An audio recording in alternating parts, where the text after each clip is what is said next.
Harry and Meghan are leaving the palace to become financially independent. And you see, this is what happens when you bring the first black woman into the royal family. Yeah, she looked at Harry and she's like, "Nigga, you need to get a job. You a grown-ass man. You can't still be living in your mama's house, Harry." Have you ever seen that video? No. Pull that video up, because it's one of my favorites. No more following Granny's rules. Don't wear your pants on your head, Harry. Don't bath on the butler, Harry. If I want to play polo in my living room, who's gonna stop me? Stop that. Right away, Megs.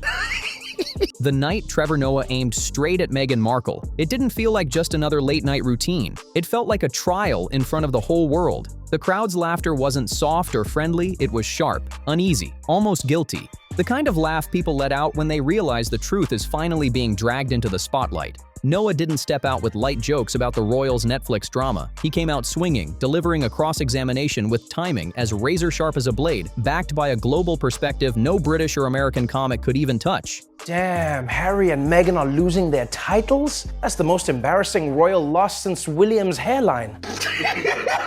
For years, Meghan brushed off critics by painting them as jealous, bitter, or straight-up biased. But then came Trevor Noah, an award-winning comedian and immigrant himself, slicing right through that shield. He didn't just crack jokes, he stripped her public image down brick by brick, calling out every contradiction and polished facade she tried to hide behind glossy interviews and picture-perfect Instagram posts. And the cameras caught it all. Noah's sly smirk between punchlines, that shift in the room when everyone realized this wasn't about laughs anymore. It was about truth. Once he pulled the curtain back, there was no way to unsee it. Noah opened with the one angle Meghan's PR team never thought he'd touch: race. Most comedians tiptoe around it, but Noah, with his South African roots and his own lived battles navigating identity across continents, charged in headfirst. He pointed out the coded language in her coverage, then flipped it, mocking the way Meghan twisted those same narratives whenever it worked in her favor. Noah tore into their marriage like it was a case study, ripping apart the so-called modern fairy tale. Queen has announced that Harry and Meghan can no longer describe themselves as royal. And I won't lie, if I was Harry and Meghan, I'll be like, fine, then we'll be known as Royale. He painted Harry as a washed-up prince chasing relevance, and Meghan as the ultimate Hollywood networker who just happened to finesse her way into a palace. The killer punch? Noah joking about Harry hustling for cartoon voiceover gigs while Meghan worked the room, climbing the social ladder with ease. The picture wasn't just funny, it was flat-out humiliating. Suddenly, the couple weren't victims of a cruel system, but two fame-hungry celebrities clawing for the spotlight. In under 3 minutes, Noah flipped Meghan's polished humanitarian brand into a savage punchline, sharp enough to have even the studio band cracking up between riffs. And the wild part? That was only the opening shot. The knockout blows were still waiting to land. Once Trevor Noah lit that fuse, every American comedian smelled blood in the water. Although I do have to admit this, right? I always find it weird when people introduce a new baby. Because if you think about it, there's such a big contrast between the end product and how it was made. The result of our sweaty night of just raw dogging, #blessed. Late-night hosts, podcast giants, sketch shows, they all lined up to take their swing.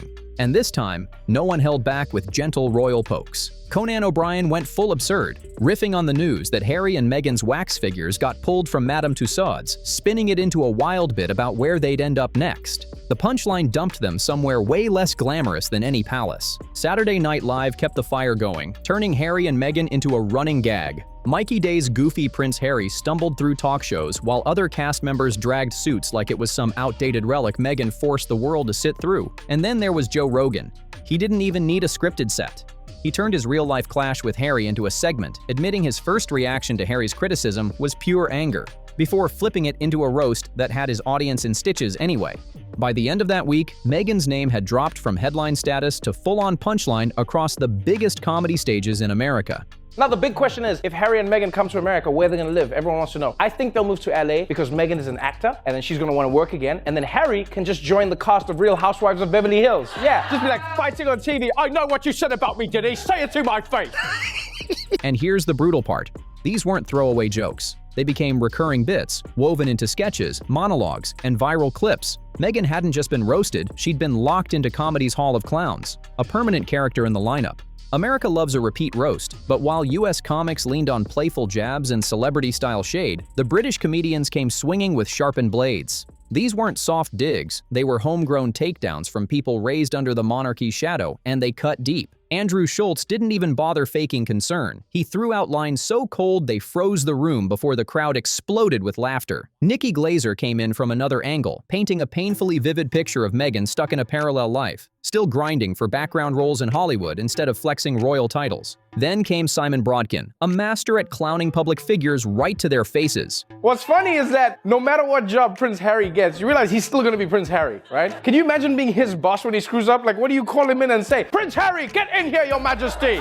You blew the Henderson account, my lord! Clean out your desk and may God save the Queen! He ripped into their Netflix doc with one brutal line that stripped it down to nothing but a vanity project. I watched the Harry and Meghan documentary. Before I watched it, I wasn't a fan. Now, I can't stand them. The crowd erupted. It was ruthless. But the harshest blows didn't even need a live stage. The animated series, the prince dragged Meghan as fame-obsessed and Harry as a man drifting with no purpose. Their big royal exit rebranded as nothing more than a sloppy career move. One character even snapped, "What's going on with Harry? The spotlight's slipping off me." In the UK, this wasn't framed as some tragic love story gone sour. It was called out as a PR stunt gone wrong. And unlike the American comics who eventually switched targets, the British comedians kept circling back, recycling every new Sussex interview, every Netflix clip, every podcast soundbite into fresh ammo. The message in the UK was loud and brutal. Meghan wasn't just a celebrity, she had become a national sport. When Britain's legendary puppet satire Spitting Image zeroed in on Meghan and Harry, it wasn't just comedy. It was character assassination with felt and foam. Everyone is wondering what they'll do to support themselves without any of that royal cash. Well, good news, Meghan's already got herself a job. Here comes the first time in her life that Meghan Markle actually touches food. Let's watch that back. Why is she pushing apples into the salad? You're definitely a unique person. Meghan's puppet oozed exaggerated glamour with a constant smirk, always scheming for the next publicity grab, while Harry's puppet came off as a clueless man-child, so spoiled he needed his butler just to pass him the TV remote. In one skit, the pair cooked up career ventures that sounded less like royal projects and more like cheap late-night infomercial scams, making their fall from grace look even more ridiculous. The Netflix deal got mocked as nothing more than a desperate cash grab, and even Meghan's polished wellness image wasn't safe. One skit showed her pitching rank. Nasty smoothies so bad the other puppets gagged on camera. Pure humiliation. That was the brilliance of Spitting Image. It said what human comedians wouldn't dare, hiding razor-sharp social commentary behind wild, exaggerated visuals. It didn't just clown their wealth, it exposed the massive gap between their "we struggled too" speeches and their reality of mansions, private jets, and celebrity-only circles. For the audience, those puppets revealed a truth no carefully worded press release could ever clean up. Do you see any of the real Diana in Meghan? Did you? No. Really? No. Sorry. Wow. Meghan and Harry's post-royal brand was so ripe for parody, it practically wrote itself. And unlike a late-night joke that fades in a day, these puppet sketches lived online forever, racking up millions of views and stamping the couple's caricature into pop culture like a stain that just won't wash out. If British comedy had been ruthless before, Jimmy Carr's joke was the moment it turned nuclear. Carr, infamous for pushing every line, strolled on stage with that smug confidence that told the crowd he knew exactly how far he was about to go, and he wasn't stopping. His setup was quick, sharp, leaving no space for Meghan or Harry to hide behind polished nuance. Then, the punchline hit. And it wasn't just a laugh, it was a scandal. Carr tapped into a nerve buried deep in Britain's royal psyche, twisting the line of succession into a gag so raw, the audience erupted in laughter before freezing, realizing how close it cut to the bone. Online, the fallout was instant. Clips spread like wildfire, sparking chaos in the comments. Supporters defended it as dark comedy doing its job, while critics raged that Carr crossed into dangerous territory by planting that kind of image in the public mind. The backlash was ferocious. Think pieces, radio call-ins, and TV panels all jumped on it, turning one joke into a full-blown national debate. And here's the irony. The outrage didn't kill Jimmy Carr's joke, it supercharged it. What started as a one-liner turned into the definitive too-far moment in the Meghan and Harry roast saga. It became the line in the sand that proved comedians weren't just clowning them for laughs anymore. They were tearing into them because the couple had turned into a full-on cultural flashpoint. Everyone wanted their piece of the roast. Once the pros were done, the internet hijacked the whole thing. TikTok, YouTube, Twitter, Suddenly, it was a non-stop 24/7 roast arena. Clips of Meghan and Harry got chopped, remixed, and turned into savage, bite-sized parodies that spread like wildfire. The spark? A single awkward moment from Meghan's Netflix series when she corrected Mindy Kaling on her name. Just a blink and you'll miss it exchange. Creators slowed it down, replayed it, slapped captions on it, and memed it into oblivion. Before long, that one clip morphed into a global template for every overcorrecting scenario imaginable, always with Meghan's face pasted front and center. Then came the parody cooking videos, tearing into Meghan's polished lifestyle brand. Spotless kitchens, luxury aprons, and tips so out of touch they already felt like self-parody. One viral skit had a Meghan lookalike giving budget living advice while sipping champagne in a palace-sized living room. The hypocrisy was brutal. It didn't stop there. Fan-made music videos started popping up, remixing her interviews into auto-tuned dance tracks with titles like Royal Reality Checks. And here's the kicker. These weren't polished comedians or TV writers with reputations on the line. They were anonymous creators, global, and absolutely relentless. Every new Sussex clip became raw material for another roast. At that point, the couple's story wasn't theirs to control anymore. The internet had taken over, and its humor was way harsher than any stand-up set. This wasn't just a passing trend. The roast of Meghan had evolved into a permanent online genre, with her face as the unwilling poster child.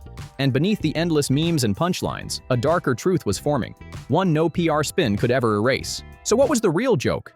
A mystery for the ages. Meghan and Harry weren't just targets. They had turned into symbols of a brand contradiction so glaring it was begging to be mocked. On one side, they painted themselves as victims of endless media intrusion. Yet, on the other, they built their entire post-royal hustle by selling front-row access to their private lives. From explosive tell-all interviews to glossy behind-the-scenes Netflix specials, the hypocrisy practically wrote itself. Every tearful claim about wanting privacy got instantly crushed by a new photo shoot, podcast drop, or book release, and the crowd noticed. Worse still, their insane wealth and celebrity status made even their real struggles feel detached, out of touch, and impossible for the average person to relate to. That massive gap between their polished image and regular people's daily grind was something no PR stunt could ever close. This is exactly why the roast never ends, because it's not about one scandal or a single misstep. It's about the giant gap between the story Meghan and Harry try to sell and the reality everyone else sees. Once an audience sniffs out that kind of disconnect, every move becomes fresh material for mockery. And in the age of social media, that's a trap you can't escape. The internet doesn't let contradictions die. It loops them, captions them, and laughs at them forever. Trevor Noah might have fired the first shot, but what followed was a full-blown cultural ambush. American comics, British satirists, puppet shows, and millions of online creators piled in, dismantling the Sussex's image from every angle imaginable. And here's the harsh truth. Once you're locked in as a running joke, every new interview, every staged photo, even the moments that feel real, all risk being turned into the next viral roast. The danger isn't just the comedy, it's that the punchlines keep exposing cracks in their story that no amount of PR can patch up. Meghan and Harry built their brand on contradictions, and comedy has a way of finding every single one. So here's the big question. Can they ever reclaim their narrative once the world decides it's funnier without them? If you want to see how brutal it really gets, including the exact moment Meghan reportedly lost her cool over Spitting Image's savage portrayal, check out my previous video right here on All Star Spotlight. Don't forget to like, subscribe, and I'll see you in the next one.